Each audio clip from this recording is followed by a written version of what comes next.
اس نئے dual project کا پہلا مرحلہ اگلے ہفتے سے باقاعدہ شروع ہو جائے گا اور مجھے کام میں کسی بھی قسم کی غفلت برداشت نہیں ہوگی۔ آذر جتوئی کی بھاری باوقار اور تخمانہ آواز کانفرنس روم میں گونج رہی تھی۔ وہ 60 فٹ لمبے چمکدار شیشے کی میز کے ہیڈ پر کھڑا تھا۔ اس کی گہری سی آنکھوں میں بلا کی سنجیدگی تھی اور وہ ہاتھ میں پکڑی ہوئی پروجیکٹ فائل کا جائزہ لے رہا تھا۔ اس کے ساتھ ہی اپنے گلے میں بندھی ہوئی مہنگی سلک کی ٹائی کے ناٹ کو کچھ زیادہ ہی کسے ہونے کے احساس کے تحت اس نے ایک ہاتھ سے اسے تھوڑا ڈھیلا کیا۔ جیسے اس نے ٹائی کی ناٹ ڈھیلی کی اور اپنی سفید کاٹن شرٹ کا اوپری بٹن کھولا، اس کی گردن دائیں جانب کالر سے ٹھیک اوپر بڑے سرخ و جامنی رنگ کے 2 گہرے بائٹس کے نشانات کھلم کھلا واضح ہو گئے۔ پورے بورڈ روم میں اچانک ایک لمحے کے لیے سناٹا چھا گیا اور پھر ہلکی سی سرگوشیاں ابھریں۔ آذر کے دائیں جانب بیٹھے اس کے پرسنل سیکرٹری اور آفس مینیجر شہریار نے یکلخت اپنی کھانسی کو قابو کرنے کے لیے منہ پر رومال رکھا، جبکہ میز کے گرد بیٹھے دوسرے تمام بورڈ ممبران نے نظریں نیچے جھکا کر اپنی ہنسی چھپانے کی ناکام کوشش کی۔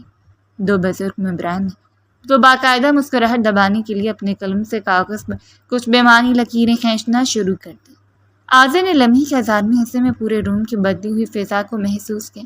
اس نے فائل سے نظریں ہٹائیں اور ایک انتہائی سرگوری سے پورے کانفرنس روم کا طواف کیا۔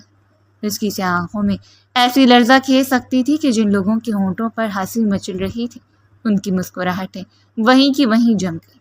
پورا روم یکلخت خاموشی میں تبدیل ہو گیا۔ کچھ غلط کہا میں نے؟ آذر کی آواز میں ایک ٹھنڈک تھی۔ نہیں سر، بالکل نہیں، ہم سب متفق ہیں۔ شہریار نے جلدی سے بات سنبھالتے ہوئے گردن ہلائی۔ آذر کی نظریں گھومتی ہوئی سامنے کی نشست پر بیٹھ کر فائل کا جائزہ لیتی ہوئی لڑکی پر جا ٹکی۔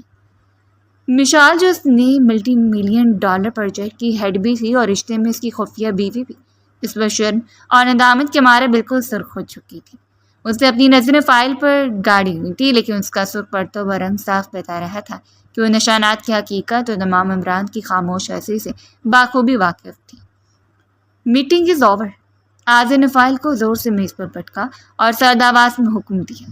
تمام ممبران جیسے اسی حکم کا انتظار کر رہے تھے، انہوں نے فوراً اپنے لیپ ٹاپ اور فائلیں سمیٹیں اور جلدی جلدی روم سے باہر نکلنے لگے۔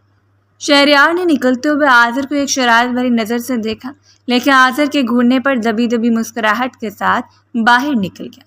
مشعل نے بھی جلدی سے اپنے کاغذات اکٹھے کیے اور بغیر آذر کی طرف دیکھے باہر نکلنے کے لیے قدم بڑھائے، لیکن جیسے وہ آذر کے پاس سے گزرنے لگی، آذر کے مضبوط ہاتھ نے اس کی نازک کلائی کو دبوچ لیا۔ کہاں جانے کی جلدی ہے مسز جتوئی؟ آذر کی مدھم دھیمی اور پراسرار آواز اس کے بالکل قریب ابھری۔ آذر، ہاتھ چھوڑو میرا، سب دیکھ لیں گے۔ مشال نے اپنے گرد و پیش کا جائزہ لیتے گھبرائے ہوئے لہجے میں کہا۔ دیکھنے دو، ویسے بھی جو دیکھنا تھا وہ تو سب دیکھ ہی چکے ہیں۔ آذر کی ہونٹوں پر ایک دلکش اور شریر مسکراہٹ ابھری۔ وہ اسے زبردستی اپنے آفس کے ساتھ منسلک پرائیویٹ وینٹی اور ڈریسنگ روم کی طرف لے گیا۔ اس نے دروازہ اندر سے لاک کیا اور مشال کو سیدھا لے جا کر اٹلی کے سیاہ پتھر سے بنی خوبصورت وینٹی کے کاؤنٹر پر بٹھا۔ مشال کا سانس پھول چکا تھا، اس کا دوپٹہ شانوں سے نیچے ڈھلا کیا تھا اور اس کی گہری بھوری آنکھوں میں غصہ اور حیا کی ملی جلی لہریں دوڑ رہی تھیں۔ آذر اس کے بالکل قریب آ کر کھڑا ہو گیا، اپنے دونوں ہاتھ کی کمر کے دونوں طرف کاؤنٹر پر ٹکائے، اس کے چہرے پر جھک گیا۔ ان کے درمیان چند کا فاصلہ باقی نہیں رہا تھا۔ آذر کے ڈیوائن اور مہنگے پرفیوم کی مہکتی خوشبو مشال کے حواس پر چھانے لگی۔ بہت ہنسی آ رہی تھی نا تمہیں وہاں؟ آذر نے اپنی انگلیوں کی پوروں سے مشال کے چہرے پر گرتی ہوئی زلف کے لٹ کو پیچھے کرتے ہوئے بالکل دھیمے اور مخملی لہجے میں پوچھا۔ مجھے کوئی ہنسی نہیں آ رہی، تم انسان ہی نہیں ہو آذر۔ مشال نے اپنے دونوں ہاتھ اس کی کشادہ اور مضبوط سینے پر رکھ کر اسے پیچھے دھکیلنے کی ناکام کوشش کی۔ پوری میٹنگ میں سب لوگ تمہاری گردن دیکھ کر ہنس رہے تھے۔ تم جانتے میں وہاں کتنی شرمندہ ہو رہی تھی۔ کوئی شرم و حیا ہوتی ہے انسان کے اندر؟ تمہیں آفس آتے ہوئے شیشہ دیکھنے کی توفیق نہیں ہوئی؟ اندر کی مسکراہٹ مزید گہری ہو گئی۔ اس اپنی نظر مشال کی گلابی تھرتھراتے ہوئے ہونٹوں پر جمائی اور پھر اس کی آنکھوں میں آنکھیں ڈال کر بولا، شرم، اور وہ بھی اپنی بیوی کے ساتھ گزارے کی حسین رات کے تحفے پر؟ مسز آذر جتوئی، یہ جو تم نے کل رات میری گردن اپنے نام کی مہر لگائی تھی نا، یہ میرے لیے کسی تمغے سے کم نہیں ہے۔ اور آذر جتوئی نے اپنے تمغے چھپایا نہیں کرتا، فخر سے دکھایا کرتا ہے۔ تم بے شرم ہو۔ مشال کی رنگت شرم کے مارے مزید سرخ ہو گئی۔ اس نے عاذر کو پھر سے پیچھے دھکیلا، لیکن عاذر اپنی جگہ پر قائم رہا۔ مشال نے اپنے دانت پیس کر اس کی آنکھوں میں آنکھیں ڈالی اور دمکے آمیز انداز میں بولی، اپنے آپ کو کنٹرول کر لو عاذر جتوئی، ورنہ اگلی بار ایسی جگہ بناؤں گی کہ کسی کو دکھانے کے قابل نہیں رہو گی۔ عاذر کی سے آنکھوں میں ایک دم چمک ابھری، اس کی مردانہ دلکش مسکراہٹ ایک گہرے جنون آمیز تاثر میں بدل گئی، اور وہ واقعی عاذر کی آواز اب مزید گمبھیر ہو چکی تھی۔ یہ تو تم نے مجھے کھلا چیلنج دے دیا ہے جانم، اور تم اچھی طرح جانتی ہو کہ عاذر جتوئی کو کسی کی دھمکیاں سننا پسند نہیں، لیکن تم سے ہارنا اور تمہارا چیلنج قبول کرنا میرا پسندیدہ مشغلہ ہے۔ اس سے پہلے کہ مشال کو سمجھ پاتی یا کاؤنٹر سے نیچے اترنے کی کوشش کرتی، عاذر نے ایک لمحے میں اس کی دونوں آزو کلائیوں کو اپنے مضبوط گرفت میں جکڑا اور اسے ونٹی کے پیچھے موجود دیوار کے ساتھ پن کر دیا۔ عاذر چھوڑو مجھے، کیا کر رہے ہو؟ مشال کا دل زور زور سے دھڑکنے لگا۔ وہی جو تمہاری اس دھمکی کا جواب ہے۔ عاذر نے جھک کے اس کے کان کے پاس سرگوشی کی، جس کی گرم سانسیں مشال کی گردن کو جلا رہی تھیں۔ عاذر نے مشال کی دل کی تیز ہوتی دھڑکنوں کے عین اوپر اس کی گردن کے سب سے نازک پر اپنے نرم لیکن شدید گرم لب رکھ دیے، اور ایک بار پھر اپنی جنونی، اپنی بے پناہ راہ سے بڑھی ہوئی ملکیت کا نشان ثبت کرنے لگا۔ عاذر، مشال کے منہ سے مدھم عدالت کی سسکی اٹھی، اس کی آنکھیں خود بخود بند ہو گئیں اور اس کی انگلیاں عاذر کی کوٹ کے کپڑے کو سختی سے بھینچنے لگیں۔ عاذر کی شدت میں ہر لمحہ اضافہ ہو رہا تھا، وہ جیسے مشال کو اپنے اندر جذب کر لینا چاہتا تھا۔ اس کا لمس، اس کی گرم سانسیں اور اس کی جابرانہ محبت مشال کی تمام حواس پر حاوی ہو چکی تھی، لیکن اچانک بلڈنگ کا فائر الارم انتہائی تیز اور کان پھاڑنے والی آواز میں بج اٹھا۔ الارم کی ایمرجنسی آواز کے ساتھ ایونٹی روم کے باہر مرکزی ہال سے چیخو پکار اور بھگدڑ کی شدید آوازیں آنے لگی۔ آگ لگ گئی، باہر نکلیں، ایگزٹ کی طرف بھاگیں، آفس میں آگ لگ گئی ہے۔ عاذر کا وجود ایک دم ساکت ہو گیا۔ اس نے فوراً اپنے لب مشال کی گردن سے ہٹایا اور اپنی سر اٹھایا۔ اس کی آنکھوں کا جنون لمحوں میں شدید تشویش اور تحفظ کے احساس میں بدل گیا۔ مشال نے گھبرا کر اپنی آنکھیں کھولیں، اس کا سانس تیزی سے پھول رہا تھا اور چہرے پر خوف کی زردی چھا گئی تھی۔ دروازے کے نیچے موجود باریک درڑ سے یکلک سیاہ دھواں تیزی سے کمرے کے اندر داخل ہونے لگا۔ پلاسٹک اور وائرنگ کے جلنے کی بو سے پورا روم بھرنے لگا۔ عاذر، یہ کیا ہے؟ مشال نے کانپتی آواز میں پوچھا۔ اس کا ہاتھ عاذر کی شرٹ پر جم گیا تھا۔ آگ؟ عاذر نے انتہائی سنجیدہ اور تیز آواز میں کہا۔ اس نے ایک سیکنڈ ضائع کیے بغیر مشال کی کلائیاں چھوڑیں اور اسے کاؤنٹر سے نیچے اتارا۔ باہر شور اور چیخوں کی آوازیں مزید قریب آ رہی تھیں۔ شیشے ٹوٹنے اور چھت سے فال سیلنگ گرنے کے دھماکے ہو رہے تھے۔ دھواں بھی اتنی تیزی سے بڑھ رہا تھا کہ وینٹی روم میں روشنی مدھم ہونے لگی تھی۔ عاذر نے فوراً اپنا کوٹ اتارا، اسے پانی میں ڈبو کر مشال کے گرد لپیٹنے لگا۔ تم بالکل میرے ساتھ رہو گی مشال، میری بات سن رہی ہو نا؟ گھبرانا نہیں۔ عاذر مشال کے چہرے کو اپنے دونوں ہاتھوں کے پیالے میں بھر گیا، اس کی آنکھوں میں دیکھتے ہوئے کہا، لیکن اس کی اپنی آواز میں پہلی بار ایک عجیب سی سنسنی تھی۔ دھوئیں کا شدید بادل ان دونوں کے درمیان حائل ہونے لگا اور بعد کسی بھاری چیز کے گرنے کا خوفناک دھماکہ ہوا، جس کے بعد پورا آفس چیخوں، دھوئیں اور آگ کے شعلوں کی لپیٹ میں آ گیا۔ 1 سال پہلے روشنیوں سے جگمگاتا شہر کے سب سے پرتعیش 5 اسٹار ہوٹل کا گرینڈ بال روم، جہاں multi national dual business venture کا سائننگ ایونٹ اور اعلیٰ سطحی میٹنگ جاری تھی۔ روم کی فضا قیمتی یود اور تازہ پھولوں کی خوشبو سے مہک رہی تھی۔ شیشے کے بٹنوں کی کھنکھناہٹ اور بزنس ٹائکونز کی مدھم گفتگو کے درمیان سبھی کی نظریں اسٹیج پر جمی ہوئی تھیں۔ زبیر بلوچ، جو کہ نارمل قد و قامت اور عام شخصیت کا مالک تھا، اپنے سوٹ کے بٹن بند کرتا ہوا روسٹ روم کی طرف بڑھا۔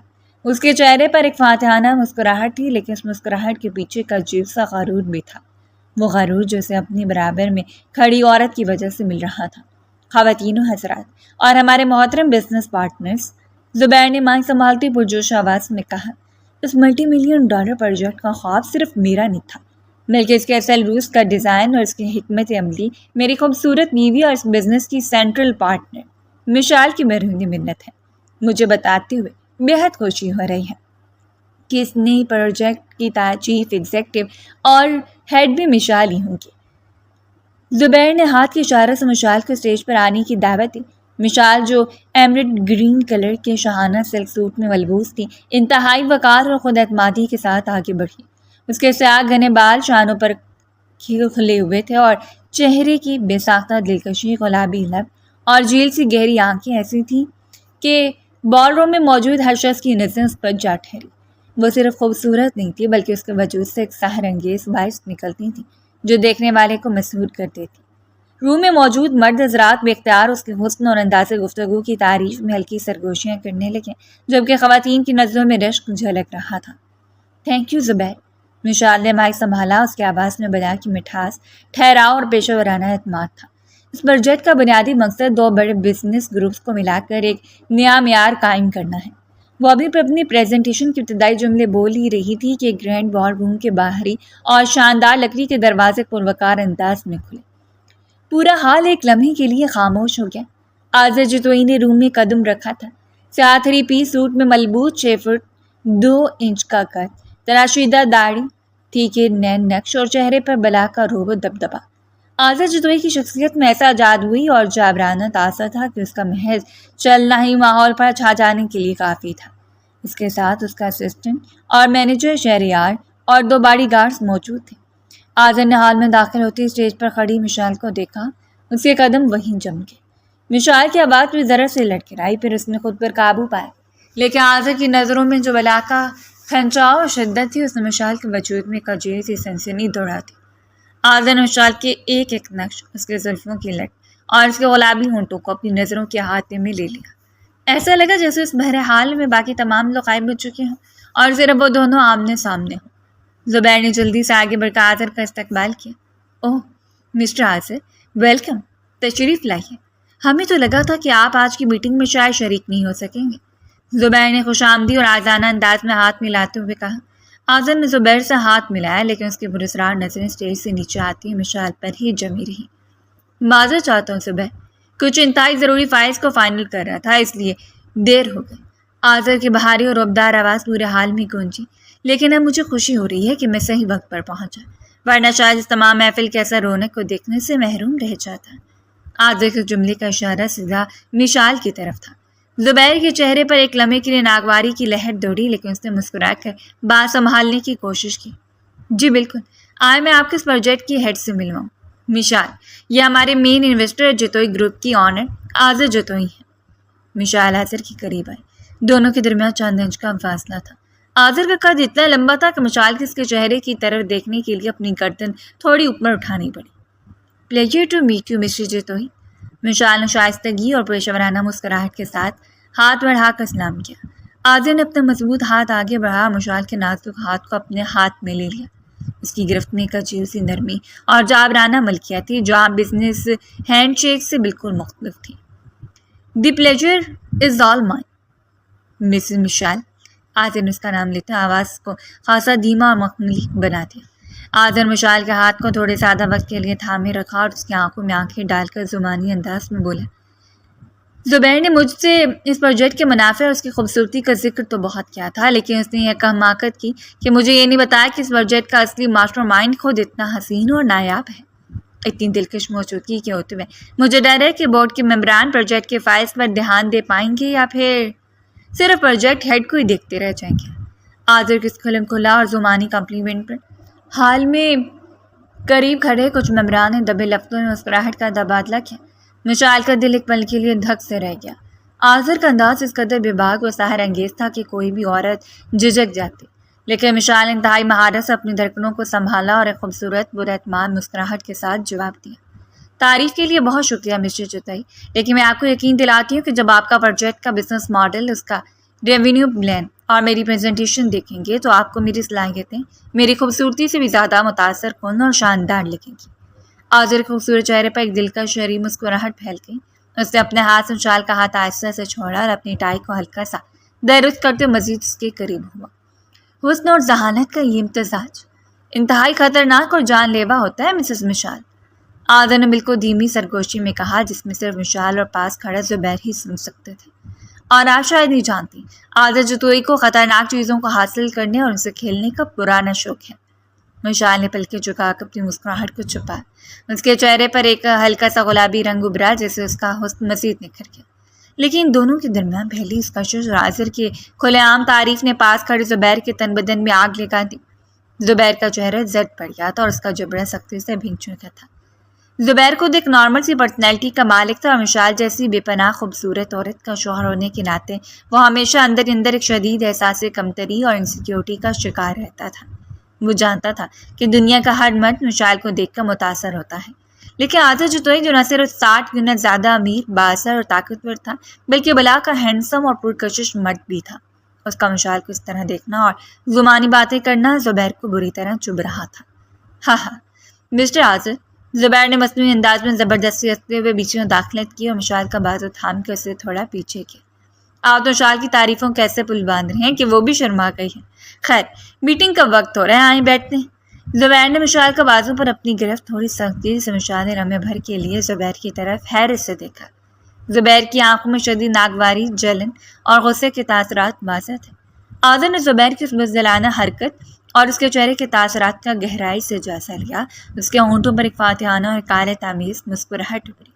سوری زبیر، اگر میں تمہاری بیوی کو تھوڑا زیادہ سراہا ہے، لیکن جو چیز واقعی نایاب اور خوبصورت ہو عادل جتوئی اس کی تعریف کیے بغیر نہیں رہ سکتا۔ عادل نے زبیر کی آنکھوں میں جھانکتے ہوئے کہا، جس کا صاف مطلب زبیر کی کمی کو للکارنا تھا۔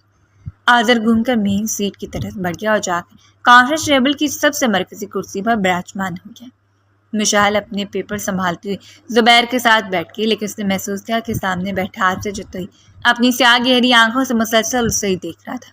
وہ نظر اتنی شدید اور سچی تھی کہ مشال کے دل میں پہلی بار اپنے شوہر زبیر کے علاوہ کسی دوسرے مرد کے لیے ایک عجیب سی کشش اور ہلچل پیدا ہو رہی تھی۔ وقت پر لگا کر اڑ رہا تھا۔ نئے ملٹی ڈوئل پروجیکٹ کی کامیابی کے لیے اعظم مشال کے بزنس میٹنگز میں روز بروز اضافہ ہوتا چلا گیا۔ ہر گزرتے دن کے ساتھ عاصر کا انداز مشال کے لیے زیادہ سے زیادہ سراہے جانے والا اور دلکش ہوتا گیا۔ عاصر کھلے دل سے مشال کی ذہانت، اس کی ڈیسیجن میکنگ اور اس کی حسین وجود کی تعریف کرتا۔ وہ کبھی پھولوں کے تحائف بھیجتا تو کبھی اس کی چھوٹی سے چھوٹی ترجیح کا خیال رکھتا۔ مشال، جس نے اپنی شادی شدہ زندگی میں ہمیشہ زبیر کا روکھا پن اور بےساکن رویہ دیکھا تھا، عادل کی صالحانہ توجہ اور احترام سے اندر ہی اندر محظوظ ہونے لگی تھی۔ لیکن دوسری طرف زبیر بلوچ کے دل میں بدگمانی اور انسیکیورٹی کا زہر صلاحیت کر رہا تھا۔ وہ جب بھی عاصر کو مشال کی طرف دیکھتے یا مشال کو عاصر کی باتوں پر ہلکا سے مسکراتے دیکھتا، اس کا اپنا وجود احساس کمتری کی آگ میں جلنے لگتا۔ رات کے 11 بجے کا وقت تھا۔ زبیر کے عالیشان لاؤنج میں فضا سخت اور تاریک تھی۔ مشال ابھی بھی عاصر اور بورڈ ممبران کے ساتھ late night final dinner meeting ختم کر کے گھر لوٹی تھی اور تھکن سے نڈھال اپنے سینڈل اتار رہی تھی کہ تبھی زبیر کی والدہ بیگم کلثوم چائے کا کپ تھامے لاؤنج میں داخل ہوئی۔ ان کے چہرے پر روایتی ساس والی تلخی اور سازش واضح تھی۔ آ گئی ہو تم؟ بیگم کلثوم نے زہرخند مسکراہٹ کے ساتھ مشال کو سر سے پاؤں تک گھورا۔ ہمیں تو لگا تھا کہ شاید آج رہا تمہارا قیام وہیں عاصر جتوئی کے شاہانہ بنگلے پر ہی ہو جائے گا۔ مشال نے تڑپ کر سر اٹھایا، اس کی آنکھوں میں دکھ اور حیرت کے تاثرات ابھرے۔ امی جان، یہ آپ کس قسم کی بات کر رہی ہیں؟ میں کوئی تفریح کرنے نہیں گئی تھی۔ پروجیکٹ کے $3 ملین کے کانٹریکٹ کی فائنل سائننگ ڈنر تھی اور زبیر کو اچھی طرح معلوم تھا کہ میری وہاں موجودگی کتنی ضروری تھی۔ مجھے کچھ مت سکھا مشال۔ اس وقت زبیر ڈائننگ روم کا دروازہ زور سے کھولتا باہر نکلا۔ اس کی آنکھیں سرخ تھیں اور وہ غصے سے کانپ رہا تھا۔ امی بالکل ٹھیک کہہ رہی ہیں، میں دیکھ رہا ہوں کہ آج کل تمہارے پر پرزے کچھ زیادہ ہی نکل آئے ہیں۔ ہر وقت عاصر جتوئی، آخر اس مرد میں ایسا کیا ہے جو تم دن رات اس کے گیت گاتی پھرتی ہو؟ زبیر، ہوش میں آؤ، تم کیا بکواس کر رہے ہو؟ مشال نے اپنے لہجے کو مضبوط بناتے ہوئے کہا، اگرچہ اس کا دل زبیر کی اس گھٹیا سوچ پر خون کے آنسو رو رہا تھا۔ عاصر ہمارے پروجیکٹ کا سب سے بڑا انویسٹر ہے، وہ میری قابلیت کی عزت کرتا ہے، ایک باوقار انسان ہے۔ باوقار ہے انسان؟ زبیر نے زور سے کہہ کر لگا، جس میں زہر بھرا ہوا تھا۔ وہ ایک ایسا مرد ہے جس نے میری بیوی کو اپنی آنکھوں سے ننگا کر رہا ہے، اور تم اس کی بے باکی پر اتراتی پھر رہی ہو۔ بولو، کیا ملا ہے تمہیں اس کے پاس جا کر؟ جو مسکراہٹیں تم مجھے نہیں دیتی ہو وہ عاصر جتوئی کی ایک فکرے پر تمہارے ہونٹوں پر ظاہر ہو جاتی ہیں۔ بس زبیر، حد میں رہو۔ مشال کی آواز لاؤنج میں گونجی، اس کی آنکھوں سے آنسو چھلک پڑے۔ میری عزت نفس پر حملہ کرنے کی کوشش بھی مت کرنا۔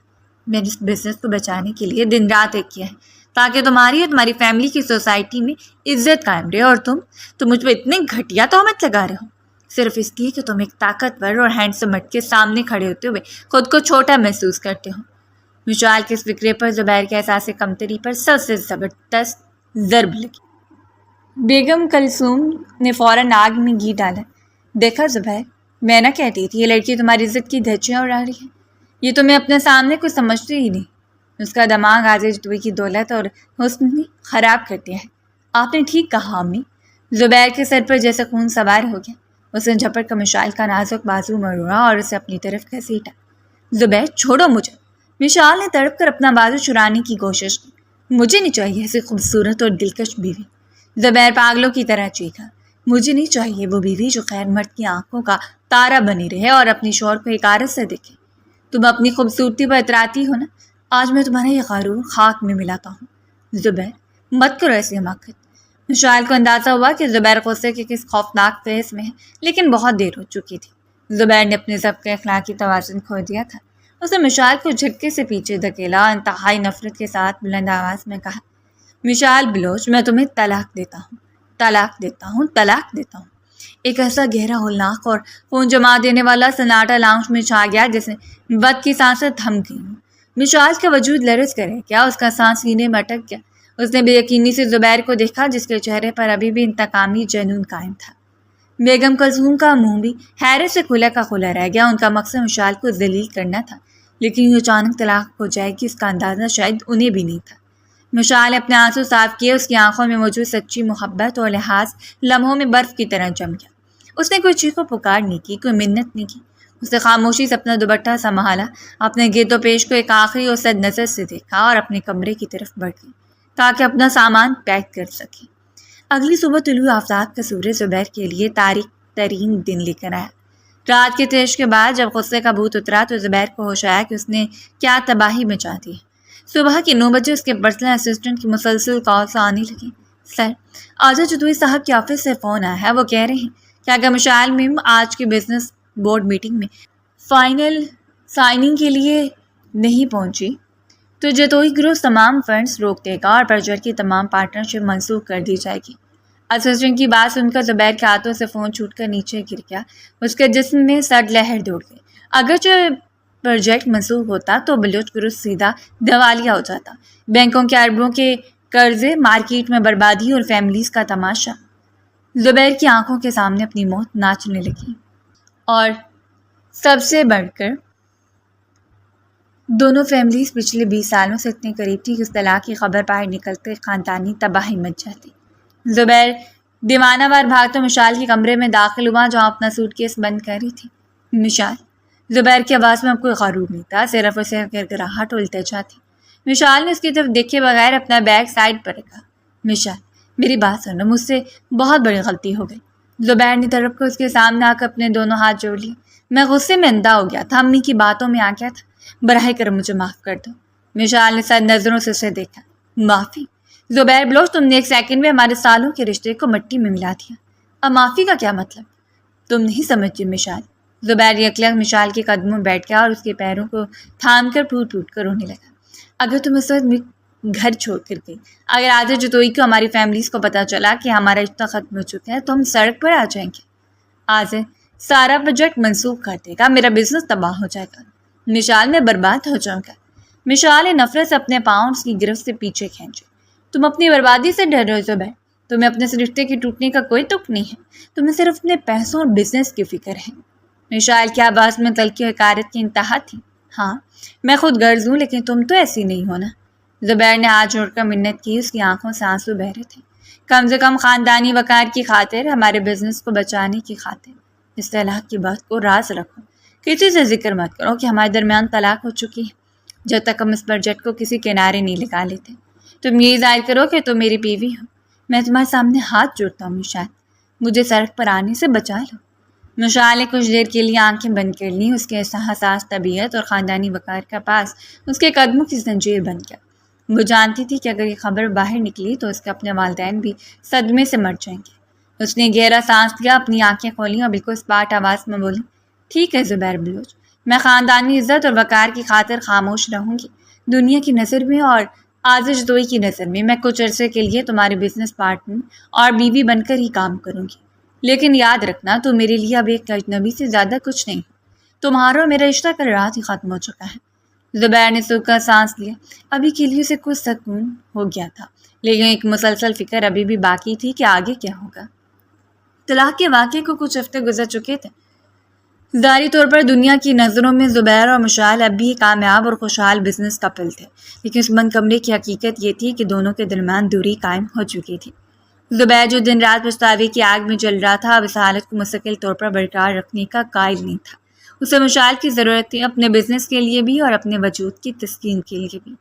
ایک شام زبیر نے مشعل کو اپنے اسٹڈی روم میں بلایا۔ اس کا چہرہ غیر معمولی طور پر سنجیدہ تھا۔ مشعل، بیٹھو، مجھے تم سے ایک انتہائی اہم اور حساس موضوع پر بات کرنی ہے، زبیر نے سامنے پڑی کرسی کی طرف اشارہ کرتے ہوئے مدھم آواز میں کہا۔ مشعل نے بے دلی سے کرسی پر بیٹھتے اپنے ہاتھ گود میں رکھ لیے۔ اس کی گہری آنکھوں میں زبیر کے لیے صرف ایک ٹھنڈی بے حس خاموشی تھی۔ کہو، کس نے مسئلے کا حل چاہتے ہو تم؟ زبیر نے گہرا سانس لیا، اپنی انگلیاں میز پہ مسلیں اور پھر تھوڑا آگے جھک کر بولا، ہم اس طرح زیادہ سے تک ناٹک نہیں کر سکتے مشعل۔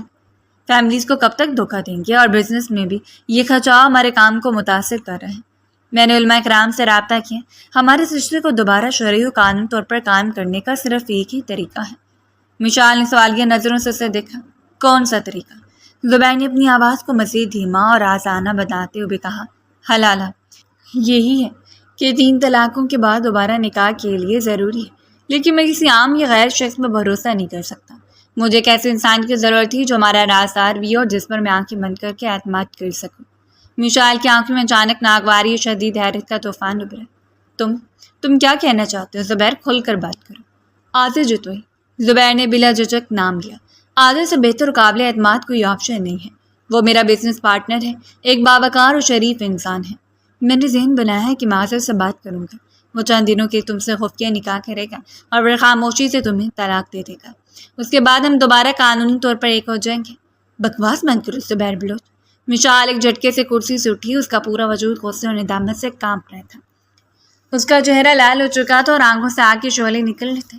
تم اتنے گھٹیا اور بے غیرت ہو سکتے ہو، میں نے سوچا بھی نہیں تھا۔ تم مجھے کسی شطرنج کا مورا سمجھتے ہو۔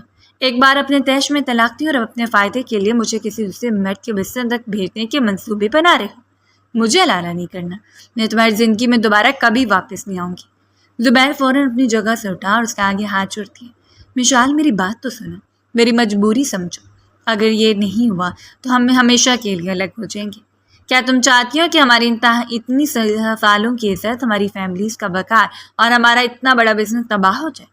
عاضر ہمارا پارٹنر ہے، وہ اس معاملے کو بالکل راز رکھے گا۔ تم صرف چند دنوں کے لیے اس کے گھر رہو گی، یہ صرف ایک کاغذی اور نام کا رشتہ ہوگا۔ میں عاضر سے بات کرنے والا ہوں، مجھے کوئی فرق نہیں پڑتا زبیر، مشعل نے چیخ کر کہا۔ میں اپنی عزت نفس کا مزید سودا نہیں کروں گی۔ لیکن اگلے کچھ دنوں میں زبیر نے اپنے خاندانی دباؤ اور اپنے والدین کی گرتی ہوئی صحت کا ڈرامہ اور بزنس کی بربادی کی ایسی ہولناک تصویر مشعل کے سامنے رکھی کہ اندر سے ٹوٹ کر بکھر گئی۔ حالات کا جبر، سوسائٹی کا خوف اور اپنی فیملی کی عزت کو بچانے کی حسرت نے بلاخر مشعل کے قدم اکھاڑ دیا۔ اس نے نیم مردہ دل کے ساتھ شرط پر رضامندی دے دی کہ نکاح مکمل طور پر خفیہ رہے گا اور میں چند دنوں کا ایک عارضی معاہدہ ہوگا۔ زبیر عاضر کے سامنے بیٹھا تھا، اس کے چہرے پر جھجک اور نادیدہ شرمندگی تھی، جو کہ شیشے کی میز پر دوسری طرف بیٹھا عاضر جتوئی اپنے ہاتھ میں پکڑی ہوئی سگار کا دھواں فضا میں چھوڑا تھا۔ زبیر نے ہچکچاتے ہوئے پوری کہانی عاضر کی گوش گزار کی۔ تو عاضر بھائی، مسئلہ بس یہی ہے، غصے میں مجھ سے غلطی ہو گئی تھی، لیکن اب ہمیں ضرورت ہے۔ میں کسی دوسرے پر بھروسہ نہیں کر سکتا۔ آپ میرے بھائیوں جیسے ہیں۔ اگر آپ چند دنوں کے لیے مشعل سے خفیہ نکاح کر لیں گے تو میری زندگی اور بزنس دونوں تباہ ہونے سے بچ جائیں گے۔ عاضر نے سگار کو ایش ٹرے میں مسلا۔ اس کی سیاہ گہری آنکھوں کے اندر ایک جنون آمیز خاموشی اور فاتحانہ چمک دوڑ گئی۔ جو عورت اسے خوابوں پر قابض تھی، جو اس کی رکی طلب بن چکی تھی، قدرت خود اسے عاضر کی گود میں لا کر پھینک رہی تھی۔ عاضر نے اپنے چہرے کے حقیقی جذبات کو ایک باوقار اور سنجیدہ مسکراہٹ کے پیچھے چھپایا۔ زبیر، تم جانتے ہو بہت بڑا قدم ہے۔ عاضر کی بھاری آواز ابھری۔ لیکن ایک سچے دوست اور پارٹنر ہونے کے ناطے کہ یہ تمہاری زندگی اور مشعل کی عزت کو بچانے کا واحد طریقہ ہے تو میں اس کے لیے تیار ہوں۔ تم بے فکر رہو، مشعل میرے گھر میں بالکل محفوظ رہے گی۔ زبیر نے سکھ کا سانس لیا۔ وہ اندھا تھا، اس لیے عاضر کی آنکھوں میں جلتی شدید چاہت کو نہ پڑ سکا، جو یہ چیخ چیخ کر کہہ رہی تھی کہ عاضر جتوئی جس چیز کو ایک بار اپنا آپ بنا لے اسے دوبارہ کسی دوسرے کے حوالے کبھی نہیں کرتا۔ شہر کے خاموش اور پرتعیش ولا کے اندر صرف 5 لوگوں کی موجودگی میں نکاح کی تقریب منعقد ہوئی۔ مولوی صاحب، عاضر کا وفادار دوست، شہریار زبیر اور ایک گواہ۔ مشال سیاہ اور سفید رنگ کے سادہ مگر انتہائی نفیس لباس میں ملبوس اپنا منہ پر دوپٹہ اوڑھے بیٹھی تھی۔ اس کا دل کسی خوفناک خدشے سے تیزی سے دھڑک رہا تھا۔ مولوی صاحب نے نکاح نامہ آگے بڑھایا۔ مشال بیگم، کیا آپ کو عاضر جتوئی ولد حیدر جتوئی کے ساتھ یہ نکاح قبول ہے؟ مشال کے ہونٹ کانپے۔ اس نے ایک نظر دور کھڑے زبیر پر ڈالی جو التجا بھری نظروں سے اسے دیکھ رہا تھا، اور پھر اس کی نظر عاضر جتوئی پر گئی جو سیاہ شرمانی میں ملبوس کسی نواب کی طرح کھڑا اپنی تیکھی نظروں سے صرف اور صرف مشال کو تک رہا تھا۔ قبول ہے، مشال انتہائی مدھم اور لرزتی آواز میں کہا، اور جب مولوی صاحب نے عاضر سے پوچھا تو عاضر کی آواز پورے روم میں گونجی، قبول ہے، قبول ہے، قبول ہے۔ نکاح نامے پر دستخط ہو گئے۔ زبیر نے آگے بڑھ کر عاضر سے گلے مل کر شکریہ ادا کیا اور پھر مشال کی طرف دیکھا۔ مشال، تم اب عاضر کے ساتھ جاؤ، کچھ دنوں کی بات ہے۔ مشال نے زبیر کو کوئی جواب نہیں دیا۔ عاضر آگے بڑھا۔ اسے نہایت احترام کے ساتھ مشال کا نازک ہاتھ اپنے مضبوط گرفت میں لیا۔ مشال کا وجود عاضر کے لمس سے ایک بار پھر کانپ اٹھا۔ کالی چمکتی ہوئی BMW گاڑی جتوئی ولا کے شاہانہ اور بڑے دروازوں کو عبور کرتی ہوئی اندر داخل ہوئی۔ پورچ میں گاڑی رکتی ڈرائیور نے دروازہ کھولا۔ عاضر گاڑی سے اترا اور دوسری طرف جا کر اس نے خود مشال کے لیے دروازہ کھولا۔ اس نے اپنا ہاتھ آگے بڑھایا۔ مشال نے ہچکچاتے ہوئے اپنا ہاتھ اس کے ہاتھ میں دیا اور باہر نکلی۔ رات کے اندھیرے میں روشنیوں سے نہایا ہوا جتوئی ولا کسی محل کی طرح لگ رہا تھا۔ عاضر سے ساتھ لے کے مرکزی ہال کے پرتعیش ماحول میں داخل ہوا۔ وہاں کا ہر کونا عاضر جتوئی کے رعب، دولت اور ذوق کا بتا دے رہا تھا۔ عاضر نے ہال کے وسط میں رک کر مشال کا ہاتھ تھوڑے دباؤ کے ساتھ پکڑا اور اس کے چہرے کے قریب جھک کر اپنے گہری مخمل آواز میں بولا، خوش آمدید مسز عاضر جتوئی اپنے نیک گھر میں اور اپنی اصل دنیا میں۔ مشال نے گھبرا کر اس کی آنکھوں میں دیکھا جہاں صرف ایک ناختم ہونے والے جنون بے پناہ محبت کا سمندر ٹھاٹے مارا تھا۔ مشال کے لیے ابتدائی ہفتے کسی حسین خواب کی مانند تھے، ایک ایسا خواب جسے کبھی جاگنا نہیں چاہتی تھی۔ عاضر جتوئی کا روح ایک انتہائی احساس دیکھ بھال کرنے والے اور شدت سے چاہنے والے عاشق کا بن چکا تھا۔ وہ مشال کی چھوٹی سے چھوٹی ترجیح کا خیال رکھتا، اس کے پسندیدہ پھول کمرے میں سجاتا اور اپنے تمام تر مصروف ترین شیڈول کے باوجود دن میں 20 بار صرف اس کی ایک جھلک دیکھنے یا اس کی آواز سننے کے لیے گھر چلاتا۔ ایک شام مشال پہلی منزل کی بالکنی میں کھڑی کھلی ہوا کا لطف لے رہی تھی کہ عاضر خاموشی اس کے پیچھے آ کر کھڑا ہو گیا۔ اس نے ایک نرم گرم پشمینہ شال مشال کے نازک شانوں پر ڈالی، اسے پیچھے سے اپنے مضبوط حصار میں لے لیا۔ کتنی بار کہا ہے جانے میں، شام کی ہوا ٹھنڈی ہوتی ہے، یوں بغیر شال کے مت کھڑی ہوا کرو۔ عاضر نے اپنے لب مشال کے بالوں پر رکھتے ہوئے مدھم مخملی آواز میں کہا۔ مشال نے مڑ کر عاضر کی سیاہ محبت سے لبریز آنکھوں میں دیکھا۔ اس کا دل تیزی سے دھڑک رہا تھا۔ عاضر، تم یہ سب کیوں کر رہے ہو؟ مشال کی آواز میں ایک لرزش تھی۔ تم جانتے ہو نا کہ یہ صرف چند دنوں کا ایک عارضی معاہدہ تھا، تم میری اتنی محبت اور دیکھ بھال کیوں نچھاور کر رہے ہو؟ عاضر کے مردانہ چہرے پر ایک دلکش اور جنون آمیز مسکراہٹ پھیل گئی۔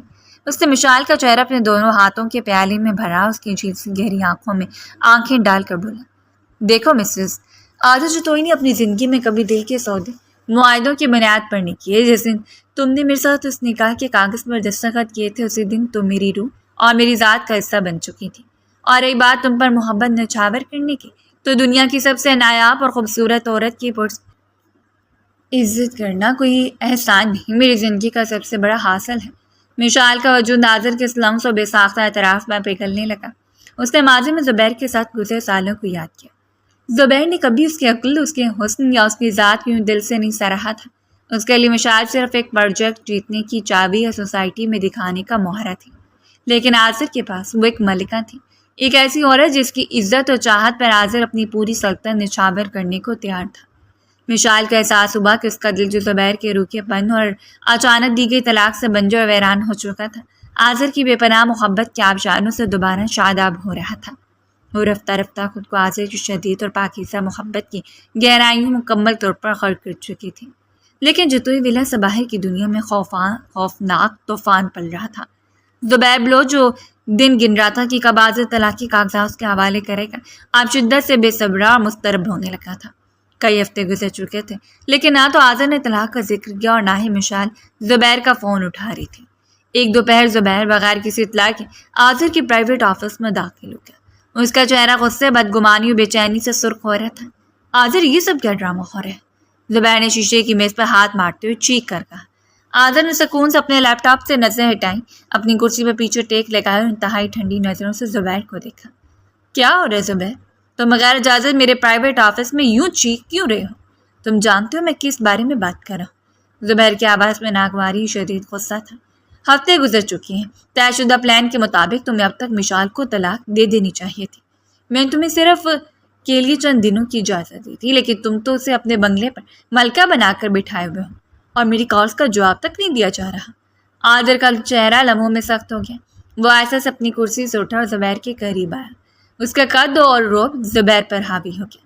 آذر کی آواز میں کیسی گہری ٹھنڈک تھی جیسے زبیر کی ریڑھ کی ہڈی میں سرد لہر دوڑا تھی۔ زبیر بلوچ، تم شاید بھول رہے ہو کہ عورت کی کھلونا یا بزنس پراپرٹی نہیں ہوتی کہ جب تمہارا موڈ ہو اپنے غصے میں طلاق دیکھ کر باہر پھینک دیا جائے، اور جب اپنی ضرورت محسوس ہوئی تو کسی دوسرے مرد سے کروا کے واپس مانگ لیا جائے۔ آج تم اپنی حد سے باہر نکلے ہو۔ زبیر نے غرانے کی کوشش کی۔ ہماری بات طے ہوئی تھی کہ میں نے تم سے ایسا کوئی وعدہ نہیں کیا تھا۔ آدر نے زبیر کی بات کاٹتے ہوئے تک مانا اور لرزہ خیز انداز میں کہا۔ اس کی سیاہ آنکھوں میں ایک جنونی چمک تھی۔ سنو زبیر بلوچ، اور کان کھول کر سن لو، میں کوئی طلاق نہیں دینے والا۔ مشال تمہاری کچھ نہیں لگتی، وہ شرعی، قانونی اور روحانی طور پر میری بیوی ہے۔ میں مشال سے محبت کرتا ہوں، وہ صرف اور صرف میری بیوی ہے۔ زبیر کا منہ حیرت اور صدمے سے کھلے کا کھلا رہ گیا۔ اس کے پاؤں تلے سے زمین نکل گئی۔ تم مجھ سے غداری کر رہے ہو آذر، تو میرے ساتھ دھوکہ کر رہے ہو۔ زبیر ہڑبڑا کر بولا، میں کوڑ جاؤں گا، میں سب کو سچ بتا دوں گا۔ آذر نے ایک شبد اور حقارت آمیز کہکا لگایا۔ سچ؟ کون سا سچ بتاؤ گے؟ کہ تم نے اپنے تیش میں اپنی بے گناہ بیوی کو طلاق دی، یا یہ کہ تم نے اپنے بزنس اور فیملی کو دھوکہ دینے کے لیے خفیہ نکاح کروایا؟ زبیر، اگر تم نے ایک قدم بھی ایسا اٹھایا تو میں تمہیں راتوں رات سڑک پر لا کھڑا کروں گا۔ تمہارے شیئرز، تمہارا بزنس اور تمہاری ساکھ سب 1 منٹ میں برباد کر دوں گا۔ زبیر بے بسی شدید غصے سے کانپنے لگا۔ وہ آذر جتوئی کے اقتدار اور روب کے سامنے بالکل لاچار ہو چکا تھا۔ اس نے خونخوار نظروں سے آذر کو دیکھا اور نچنا اونچ چباتے آفس سے باہر نکل گیا، لیکن اس کے دل میں انتقام کا لاوا پک رہا تھا۔ دن گزرتے گئے اور آذر زبیر کے درمیان کی کشمکش و تناؤ خطرناک حد تک بڑھتا گیا۔ زبیر بار بار طلاق کا دباؤ ڈالنے کی کوشش کرتا، لیکن آذر کی جابرانہ محبت کے آگے اس کا ہر وار ناکام ہو جاتا۔ اسی شدید کشیدگی بدلے کے فضا اور آذر و مشال کے بیچ پنپتی دیوانہ وار محبت کے درمیان اس اہم ڈویل پروجیکٹ کی میٹنگ کا دن آن پہنچا، جس دن آذر زبیر کی کمپنیوں کا معاہدہ فائنل ہونا تھا اور مشال بیس کے پروجیکٹ ہیڈ اس میٹنگ میں شریک تھی۔ میٹنگ سے کچھ دیر پہلے آذر کی والہانہ شدت مشال کے جذبات کا طوفان اس حد تک بڑھا کہ مشال نے آذر کی گردن پر اپنی لمس و محبت کے نگہرے نشانات چھوڑ دیے۔ وہی نشانات جو کچھ دیر بعد کانفرنس روم میں آذر کی ٹائی ڈھیلی ہوتی سب کے سامنے ظاہر ہوئے تھے۔ آفس کی عمارت دھویں اور آگ کی خونخوار شعلوں کی لپیٹ میں تھی۔ چاروں طرف چیخ و پکار، شیشے ٹوٹنے کی سنسناٹی آوازیں اور فائر بریگیڈ کے سائرن گونج رہے تھے۔ بیٹھے روم میں دھواں اتنا گھنا ہو چکا تھا کہ ایک دوسرے کا چہرہ دیکھنا محال تھا۔ آذر اپنا گیلا کوٹ مشال کے گر سختی سے لپیٹا اور اسے اپنے سینے سے بھینچ کر دھوئیں کی دیوار کو چیرتے باہر نکلنے لگا۔ آذر، مجھے ڈر لگ رہا ہے۔ مشال کی آواز دھوئیں کے باعث گھٹ رہی تھی۔ وہ شدید خوف سے آذر کی شرٹ کو جکڑے ہوئی تھی۔ جب تک آذر جتوئی کا ساتھ چل رہا، تمہیں کچھ نہیں ہو سکتا۔ آذر نے اسے دلاسا دیا اور مضبوط قدم اٹھاتا ہوا نیچے اترنے لگا، لیکن جیسے مرکزی ہال کے دروازے کے قریب پہنچے، چھت پر موجود لکڑی اور شیشے سے بنا ایک بھاری سلگتا ہوا شہتر دھماکے کے ساتھ ٹھیک ان کے اوپر آ گرا۔ مشال! آذر نے ایک ہی لمحے مشال کو اپنے وجود کے نیچے چھپانے کے لیے پورا زور لگایا، لیکن آگ کی شعلوں میں گھرا ایک سلگتا ہوا ٹکڑا آذر کی شانے کو چھوتا سیدھا مشال کے چہرے کی دائیں سمت اور گردن پر آ گرا۔ آہ! مشال کے منہ سے دردناک چیخ نکلی۔ اس کے نازک جلد لمحوں میں جھلس گئی۔ درد کی شدید لہر نے اسے بے ہوشی کی وادیوں میں دھکیل دیا۔ آذر کا دل دہل گیا۔ اس نے دیوانہ وار اپنے ننگے ہاتھوں سے جلتی لکڑی کو پڑے پھینکا، جسے اس کے ہاتھ بھی جھلس گئے، اور مشال کو اپنے پاس اٹھاتے ہوئے بھی آگ کے سمندر کو پار کر کے عمارت سے باہر نکل آئے۔ مشال اسپتال کے بیڈ پر لیٹی ہوئی تھی۔ اس کے چہرے کا دایاں حصہ اور گردن کا بیشتر حصہ سفید پٹیوں میں جکڑا ہوا تھا۔ اس کے بائیں سائڈ کے چہرے پر زردی اور آنکھوں کے نیچے گہرے حلقے تھے۔ ڈاکٹر ابھی روم سے باہر نکلے تھے اور آذر کو میڈیکل رپورٹس بتانے کے لیے اپنے کیبن میں لے تھے۔ اسی اثنا میں روم کا دروازہ کھلا اور زبیر بلوچ اندر داخل ہوا۔ زبیر کے چہرے پر گھبراہٹ تو تھی، لیکن گھبراہٹ مشال کی زندگی کے لیے نہیں بلکہ اپنے پروجیکٹس کے مستقبل کے لیے تھی۔ اس نے بیڈ پر لیٹی مشال کو دیکھا، جس کا آدھا چہرہ پٹیوں سے ڈھکا ہوا تھا، اور ڈاکٹرز پہلے بتا چکے تھے کہ اس کے چہرے کی جلد شدید حد تک متاثر ہوئی ہے اور پہلے جیسی دلکشی بحال ہونا تقریباً ناممکن ہے۔ مشال نے ایسے اپنی بائیں آنکھ کھولی۔ زبیر کو دیکھ کر اس کی آنکھوں میں تکلیف کے ساتھ ایک بوجھل امید ابھری۔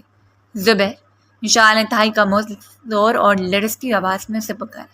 زبیر بیٹھ کے قریب آیا لیکن اس کے قدموں کوئی تڑپ نہیں تھی، نہ اس کے ہاتھ مشال کا ہاتھ تھامنے کے لیے آگے بڑھے۔ اسے نفرت، بے حسی اور شدید سرمہری سے مشال کے پٹیوں میں لپٹے چہرے کو گھورا۔ اس کے چہرے کے زاویوں بگڑے جیسے سامنے کوئی مصروف اور فضول چیز پڑی ہو۔ کیسی ہو تم؟ زبیر نے بغیر کسی جذبے کے روبوٹک انداز میں پوچھا۔ درد، بہت درد ہو رہا ہے زبیر۔ مشال کی آنکھ سے ایک آنسو نکل کر پٹیوں میں جذب ہو گیا۔ ڈاکٹر کہہ رہے ہیں کہ میرا چہرہ… ہاں، ڈاکٹر سے مجھے سب بتا دیا ہے۔ زبیر نے اس کے بعد کاٹے تلخ اور زہر آلود کہہ کر کے۔ تمہارا چہرہ جھلس چکا ہے مشال۔ وہ خوبصورتی، وہ سحر جس کے بلبوتے پر تم بزنس میٹنگز میں اتراتی تھی، وہ سب اب ختم ہو چکا ہے۔ مشال نے بے یقینی سے زبیر کے سر چہرے کو دیکھا۔ زبیر، تم یہ کیسے بول رہے ہو؟ زبیر نے اپنے دونوں ہاتھ اپنی جیبوں میں ڈالے، اس کا چہرہ خود غرضی کی انتہا کو چھو رہا تھا۔ اس نے جھک کر مشال کی آنکھوں میں دیکھتے ہوئے کہا، میں بالکل سچ بول رہا ہوں مشال، تم اب میرے کسی کام کی نہیں رہی ہو۔ میری کمپنی کو مجھے تمہاری شکل کی کوئی ضرورت نہیں ہے۔ میں تم سے بزنس پروجیکٹ اس لیے حاصل کر پاتا تھا کیونکہ تمہاری خوبصورتی اور تمہارا پرکشش وجود بڑے بڑے انویسٹرز کو مسحور کر دیتا تھا، لیکن اب اس جھلسے ہوئے چہرے کے ساتھ تم مجھے $1 کا پروجیکٹ بھی نہیں دلا سکتی۔ مشال کا سانس سینے میں اٹک گیا، اس کے وجود میں ہولناک سناٹا چھا گیا۔ زبیر، تم اتنے گھٹیا۔ ہاں، میں خود غرض ہوں۔ زبیر نے بے حسی سے اپنے شانے اچکائے۔ مجھے اب کوئی فرق نہیں پڑتا کہ آزاد تمہیں طلاق دیتے ہیں، تمہیں اپنے بنگلے پر رکھتے ہیں۔ تم چاہو تو اسی کے پاس رہو یا کہیں بھی جاؤ، میرے لیے تمہاری حیثیت اب ایک بیکار مہرے سے زیادہ کچھ نہیں۔ میں آزاد سے طلاق کا دباؤ بھی واپس لیتا ہوں کیونکہ مجھے اب تم سے کوئی غرض نہیں رہی۔ زبیر کے اس بے رحم، گھٹیا اور بے حسی سے بھری خود غرضی نے مشال کے دل شیشے کی طرح توڑ کر رسا رسا کر دیا۔ اس کی آنکھوں سے آنسوؤں کا سیلاب رواں ہو گیا۔ جس مرد کے لیے اس نے اپنے خاندان اور سوسائٹی کا پاس رکھا، جس کے بزنس کو بچانے کے لیے اس نے خفیہ نکاح اور حلالہ کا اتنا بڑا عذاب جھیلا، وہی مرد آج اس کے چہرے کی خوبصورتی ختم ہوتے ہی اسے ایک فالتو اور بیکار چیز کی طرح ٹھکرا رہا تھا۔ زبیر نے ایک آخری کانت آمیز نظر اس کی پٹیوں میں لپٹے چہرے پر ڈالی اور بغیر کسی پچھتاوے کے روم کے دروازے کی طرف بڑھ گیا۔ بغیر یہ جانے کے دروازے کے باہر کھڑا آزش تو اس کی ایک ایک بات سن چکا تھا اور اس کی سے آنکھوں میں زبیر کے لیے موت کا نامہ لکھا جا چکا تھا۔ زبیر جیسی بے حسی سے مسکراتا باہر نکلنے کے لیے آگے بڑھا، آزر نے زبیر کی کوٹ کا کالر دبوچ لیا اور اسے جھٹکے سے دیوار کے ساتھ بند کر دیا۔ آزر، تم… زبیر کی گھبراہٹ دیدنی تھی، اس کے چہرے سے لمحوں میں رنگ اڑ گیا۔ زبیر بلوچ۔ آزر کی آواز انتہائی دھیمی اور غضبناک تھی۔ میں نے تمہاری خود غرضی اور گھٹیا پن کے قصے تو بہت سنے تھے، لیکن آج اپنی آنکھوں سے دیکھ لیا کہ تم کس قدر درندے اور بے حس انسان ہو۔ آزر، تم غلط سمجھ رہے ہو، میں تو بس مشال سے… زبیر نے اخلاق کے صفائی دینے کی کوشش کی۔ خاموش۔ آزر نے اس کے گلے پر دباؤ بڑھایا، اس کی آنکھوں میں زبیر کے لیے صرف نفرت اور تباہی کی آگ تھی۔ ایک لفظ بھی اور بولا، ہسپتال کی سراہداری میں تمہاری سانسیں روک دوں گا۔ تم نے اس پاکیزہ عورت کے وجود کو، اس کے حسن کو صرف اپنے بزنس کو چمکانے کا آلہ سمجھا تھا نا؟ تم اس وقت ٹھکرایا جب اسے سب سے زیادہ سہارے کی ضرورت تھی۔ آزر نے زبیر کو اتنی شدت سے پیچھے دھکیلا کہ زبیر فرش پر جا گرا۔ آزر نے اس پر حقارت آمیز نظر ڈالی۔ اب تم دیکھنا زبیر بلوچ کہ آزر جتوئی تمہاری اس بزدلانہ اور گھٹیا خود غرضی کی کیا قیمت وصول کرتا ہے۔ اگلے 24 گھنٹوں میں تم اس سڑک پر ہوگے جہاں تم واقعی کھڑے ہونے کے لائق ہو۔ آزر نے گہرا سانس لے کر اپنے غصے کو قابو میں کیا اور وارڈ کا دروازہ کھول کر اندر داخل ہوا۔ بیڈ پر لیٹی مشال کا چہرہ آنسوؤں سے تر تھا، وہ ہچکیوں سے رو رہی تھی۔ زبیر کا ایک ایک زہریلا جملہ اس کی روح پہ خنجر کی طرح چلا تھا۔ آزر خاموشی سے آگے بڑھا اور بیڈ کی سائڈ پر پڑی کرسی پر بیٹھ گیا۔ اس نے انتہائی نرمی، احترام اور ملائمت کے ساتھ مشال کے کانپتے ہوئے ٹھنڈے ہاتھ کو اپنے ہاتھ کی گرفت میں لے لیا۔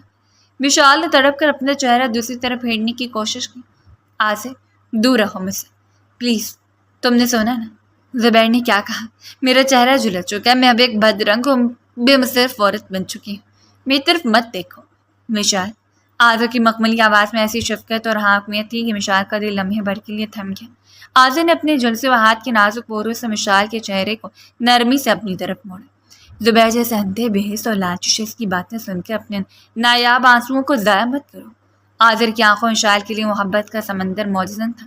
اس گھٹیا انسان نے تم سے صرف تمہارے چہرے کی چمک اور اسے ملنے والے پروجیکٹس کی وجہ سے رشتہ جوڑا تھا، لیکن آزر جتوئی نے تم سے تمہاری ساری خوبصورتی کی وجہ سے محبت نہیں کی تھی۔ مجھے تمہاری روح سے محبت ہے، تمہارے اس پاکیزہ ذات سے، تمہاری ذہانت اور تمہاری جفا کشی سے محبت ہے۔ آزر نے جھک کر مشال کے ہاتھ کی پشت پر اپنے گرم لب رکھ دی۔ اگر اس چہرے پر ایک ہزار زخم بھی آ جائیں اگر تمہاری دلکشی چلی بھی جائے تب بھی تم عادل جتوئی کے لیے دنیا کی سب سے نایاب، سب سے دلکش اور سب سے باوقار ملکہ ہی رہو گی۔ میری محبت تمہاری چمکیلی جلد کی محتاج نہیں ہے مشال۔ میں تم سے تب بھی اتنی شدت سے محبت کروں گا چاہے کچھ بھی ہو جائے۔ عادل کے الفاظ نے مشال کے دل میں جمی ہوئی برف کو لمحوں میں پگھلا دیا۔ زبیر کی دیے تمام زخموں پر عازر کی سچی محبت کا مرہم لگ چکا تھا۔ مشال پھوٹ پھوٹ کر رو پڑی اور اس نے اپنے دوسرے ہاتھ سے عازر کی شرٹ کا آستین کو سختی سے جکڑ لیا۔ پہلی بار اسے احساس ہوا تھا کہ سچی محبت کی تعریف کیا ہوتی ہے۔ اگلی صبح شہر کے سب سے بڑے نیوز چینلز پر ایک ہی خبر بریکنگ نیوز بن کر چل رہی تھی۔ Jatoi group of companies Baloch enterprises کے ساتھ اپنی تمام تر ملٹی ملین ڈالر پروجیکٹس فوری طور پر منسوخ کر دیے ہیں۔ عادل جتوئی نے تمام سرمایہ کاری واپس لیتے ہوئے بلوچ گروپس پر معاہدے کی خلاف ورزی کا اربوں روپے کا ہٹ جانا عائد کر دیا ہے۔ زبیر بلوچ کے آفس میں قیامت کا منظر تھا۔ بورڈ ممبران نے زبیر کا گھیراؤ کر رکھا تھا۔ بینکوں کے نوٹسز موصول ہو رہے تھے اور سیکیورٹیز مارکیٹ میں بلوچ گروپس کے شیئرز زمین بوس ہو چکے تھے۔ سر عادل جتوئی صاحب نے ہماری تمام کریڈٹ لائنز بلاک کر دی ہیں، اسسٹنٹ نے بدحواسی میں رپورٹ دی۔ بینک نے ہمارے تمام اکاؤنٹس منجمد کر دیے اور کورٹ کی طرف سے ہماری تمام جائیدادوں اور گاڑیوں کی ضبطی کا حکم آ چکا ہے۔ زبیر کا فون مسلسل بج رہا تھا۔ اس کی والدہ بیگم کلثوم فون پر چیخی تھی، زبیر یہ کیا ہو رہا ہے؟ پولیس ہمارے بنگلے پر پہنچے ہے، ہمیں سڑک پر نکالا جا رہا ہے، ہم برباد ہو گئے ہیں۔ زبیر کے ہاتھوں سے فون چھوٹ کر نیچے گر گیا۔ وہ اپنی آفس کرسی پر ڈھیر ہو گیا۔ جس خوبصورت بیوی اور اس کے سار انگیز وجود کو اس نے اپنے بزنس کی چابی بنایا تھا، اس کا ٹھکرانے کا بدلہ عادل جتوئی نے یوں لیا تھا کہ زبیر کو چند گھنٹوں کے اندر ارب پتی سے ایک مفلوک الحال سڑک پر بھیک مانگنے والا انسان بنا دیا تھا۔ اس کا سارا غرور، اس کا بزنس اور اس کا تکبر خاک میں مل چکا تھا۔ دوسری طرف عادل جتوئی مشال کو لے کر ملک کے سب سے اعلیٰ پلاسٹک سرجری کے بین الاقوامی ٹیم کے پاس پہنچ چکا تھا۔ عادل دن رات مشال کے بیڈ کے پاس موجود رہتا۔ وہ خود اپنے ہاتھوں سے اس کی پٹیاں تبدیل کرواتا، اسے دوا پلاتا اور اس کے بال سنوارتا۔ جب بھی مشال درد سے کراہتی، عادل اس کا ہاتھ تھام کر گھنٹوں اس کے پاس بیٹھا رہتا اور اسے محبت بھرے قصے سناتا۔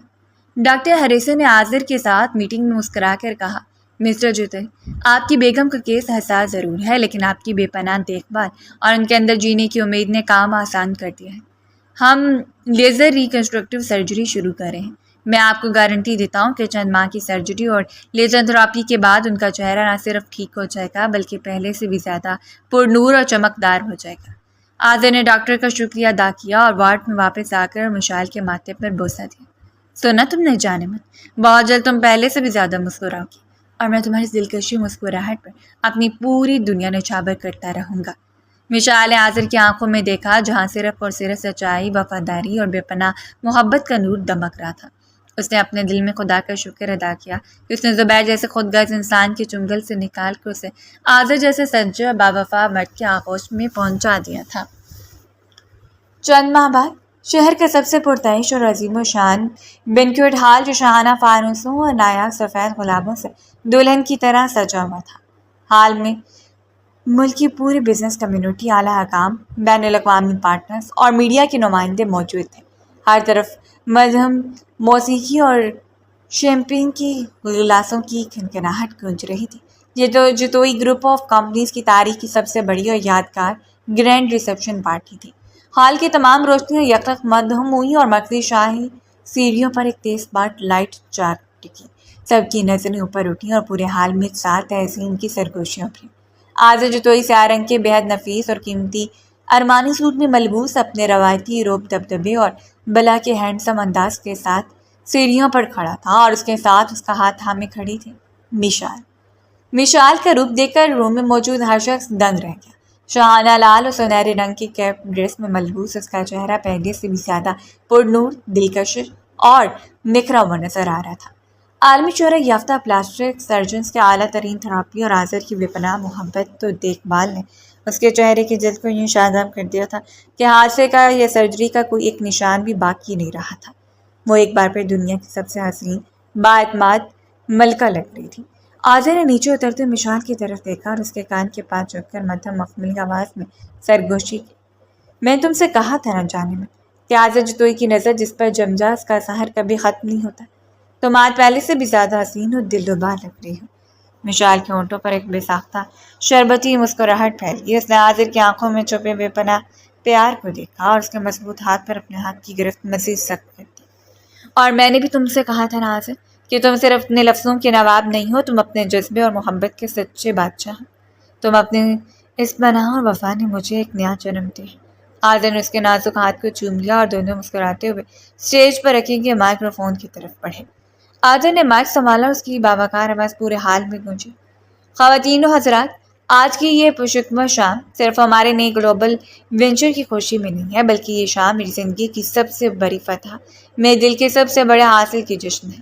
عاذر نے انتہائی فخر اور محبت سے مشال کا ہاتھ پکڑ کر اسے اپنے برابر میں کھڑا کیا اور میڈیا کے تمام کیمروں کی فلیش لائٹس کے سامنے بلند آواز میں اعلان کیا: میں آج آپ سب کے سامنے، پوری دنیا کے سامنے رسمی طور پر متعارف کروا رہا ہوں میری باوقار، بے حد عقل مند اور میری بیوی مسز مشال عاذر جتوئی۔ پورے حال میں تالیوں کا ایک لامتناہی طوفان برپا ہو گیا۔ ہر کوئی اس خوبصورت جوڑے کی محبت اور ہم آہنگی کو دیکھ کر ان کے لیے داد و تحسین کے ڈونگرے برسا رہا تھا۔ حال کے بالکل آخری تاریک اور گمنام کونے میں ایک شخص آئی کی طرح کھڑا تھا۔ وہ زبیر بلوچ تھا۔ اس کا حلیہ بگڑا ہوا تھا، بال بے ترتیب تھے۔ عاذر کی زبردست بزنس کارروائی کے بعد اس کا سب کچھ ختم ہو چکا تھا۔ اس کا بزنس سڑک پر آ چکا تھا، جائیدادیں نیلام ہو چکی تھی اور سوسائٹی میں اس کی کوئی عزت باقی نہیں رہی تھی۔ وہ محض ایک بزدل تماشائی بن کر دور سے ساری شان منظر کو دیکھ رہا تھا۔ زبیر کی آنکھوں میں خون کے آنسو اور دل میں حسرت کا ایک ایسا ہولناک لاوا ابل رہا تھا جس کی کوئی دوا نہیں تھی۔ اس نے دیکھا کہ جس مشال کو اس نے چہرے کا ایک حصہ جھلسنے پر ایک بیکار، فضول اور بے مصرف مہرے سمجھ کر سڑک پر پھینک دیا تھا، وہی مشال آج بے مثال خوبصورتی کے ساتھ ایک ملکہ کی طرح چمکنی تھی، اور اس کے ساتھ ملک کا سب سے بااثر اور ہینڈسم مرد عاذر جتوئی اس کے آگے آنکھیں بچھائی کھڑا تھا۔ کاش میں اتنا خود غرض اور اندھا نہ ہوتا، کاش میں نے اس کے حسن کے پیچھے چھپی اس کی وفا اور عقل کو سمجھا ہوتا، تو آج یہ محفل، یہ عزت اور یہ خوبصورت عورت میری ہوتی۔ لیکن اب بہت دیر ہو چکی تھی۔ اس کا احساس کمتری، اس کی بے حسی اور اس کی گھٹیا سوچ نے اسے ہمیشہ کے لیے تاریکوں کے گڑھے میں دھکیل دیا تھا، جہاں صرف تنہائی اور پچھتاوا ہی اس کا مقدر تھا۔ اسٹیج پر عاذر نے دور کونے میں کھڑی زبیر کی بدحال صورت پر ایک سرسری اور فاتحانہ نظر ڈالی، لیکن اگلی سیکنڈ اسے زبیر کو اپنے ذہن سے یوں مٹا دیا جس کی کوئی حیثیت ہی نہ ہو۔ عاذر نے مشال کو اپنی آغوش کی گرمائش میں لیا۔ مشال نے اپنا سر عاذر کے شادہ مضبوط سینے پر ٹکا دیا۔ کیا سوچ رہی ہوں مسز جتوئی؟ عاذر نے مشال کی زلفوں کو سنوارتے ہوئے پیار سے پوچھا۔ میں سوچ رہی ہوں عاذر کہ طوفان چاہے کتنے ہولناک کیوں نہ ہو، لیکن اگر ہم سفر سچا اور عاذر جتوئی جیسا باوفا ہو تو ہر کہانی کا اختتام اتنا خوبصورت ہوتا ہے۔ عاذر مسکرا کر اس کے ماتھے پر اپنے لب رکھ دیا، اور یہ تو صرف شروعات ہے جانم، ہماری محبت کی داستان تو اب شروع ہوئی ہے۔ دونوں نے ایک دوسرے کا ہاتھ مضبوطی سے تھاما۔